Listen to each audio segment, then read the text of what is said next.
अध्यक्ष महोदय, मैं आपका आभार व्यक्त करना चाहती हूँ कि आपने मुझे उत्तर प्रदेश की अर्थव्यवस्था, जिसका दावा कर रही प्रदेश सरकार 1 ट्रिलियन इकोनॉमी का, उस पर प्रश्न पूछने का अवसर दिया। अध्यक्ष जी, जहां देश को 3 ट्रिलियन इकोनॉमी और प्रदेश को 1 ट्रिलियन इकोनॉमी का दावा कर रही है ये सरकार, वहीं वे अपने हर वादे में डबल इंजन की तरह फेल भी होती जा रही है। देश को विश्व गुरु बनाने की बात कर रहे हैं, लेकिन आज इकोनॉमिकल डिस्पैरिटी में देश विश्व गुरु बन चुका है। आज अमीर और अमीर होता चला जा रहा है और गरीब होता चला जा रहा है।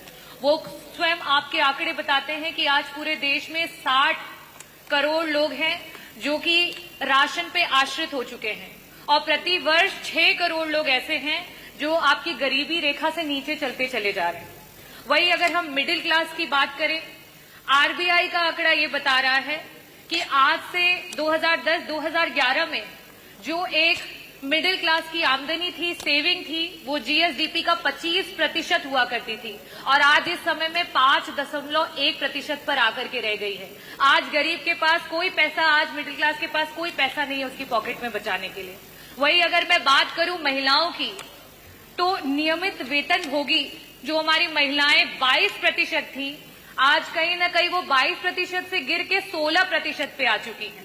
हम 1 ट्रिलियन इकोनॉमी की अर्थव्यवस्था की बात कर रहे हैं, लेकिन हमारी 6 करोड़ की आबादी प्रति वर्ष गरीबी रेखा के नीचे चलती चली जा रही है। हमारी महिलाओं की नौकरियां जाती चली जा रही है, हमारे मिडिल क्लास का पैसा जाता चला जा रहा है।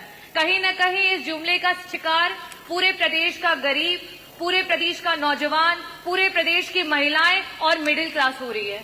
मेरा प्रश्न जो था वो अर्थव्यवस्था से लेकर के था कि 1 ट्रिलियन इकोनॉमी प्रदेश कब तक पहुंचा देगा, और साथ ही साथ मेरा प्रश्न था कि वो कौन कौन से विभाग हैं जो सबसे ज्यादा और सबसे कम कंट्रीब्यूट कर रहे हैं और उनको किस तरीके से उनके कंट्रीब्यूशन को बढ़ाया जाएगा। मंत्री जी, जो जवाब आया है उसमें विभिन्न प्रमुख सचिव जो इसके लिए रिस्पॉन्सिबल हैं उन विभागों के नाम आए हैं, लेकिन किसका कितना % कंट्रीब्यूशन है, क्यों कम है, कैसे ज्यादा होगा, उसकी कोई भी इसमें वर्णन नहीं दिया गया है।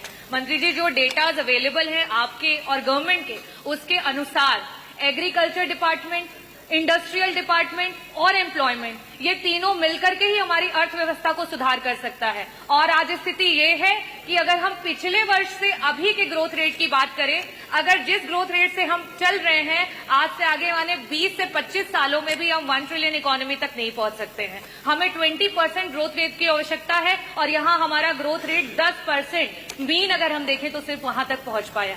मेरा आपसे प्रश्न ये है कि ये 1 ट्रिलियन इकोनॉमी के जुमले में जो हमारे गरीबी रेखा के नीचे जा रहे लोग हैं, उनको वापस से ऊपर उठाने के लिए सरकार की कोई नीति आने वाली है? जो हमारी मिडिल क्लास है, जिसकी 25% जीएसडीपी तक की सेविंग्स हुआ करती थी, आज 5% हो गई है, उस मिडिल क्लास की पॉकेट से वापस भरने के लिए क्या सरकार की कोई नीति आने वाली है? जो हमारी महिलाएं 22% तक थी, उन्हें बढ़ा करके आगे लेकर के जाना चाहिए, आज 16% पे आ चुकी हैं। उन महिलाओं को वापस से नौकरी पे लाने के लिए सरकार की कोई योजना है?